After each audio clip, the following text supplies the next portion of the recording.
Hi, నేను మీ నవ్య. ఈసారి chicken ఫ్రైతో వచ్చేసానండి మీ ముందుకి.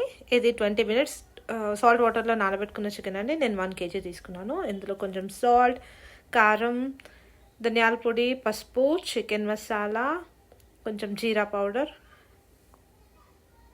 అల్లం వెల్లుల్లి పేస్ట్ వేసి బాగా కలిపేసి ఒక 30 మినిట్స్ మ్యారినేట్ చేసుకోవాలి.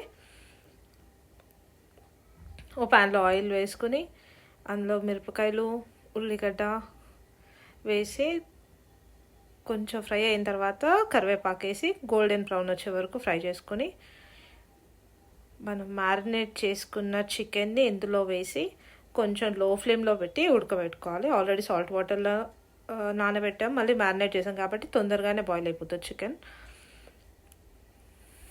50% వరకు ఉడికిపోయిందండి చికెన్. ఇంకాసేపు ఉంచి మ్యాక్స్ ఒక 10 మినిట్స్ అంతే. ఇది మస్తు సాఫ్ట్ అయిపోయింది, ఉడికిపోయింది.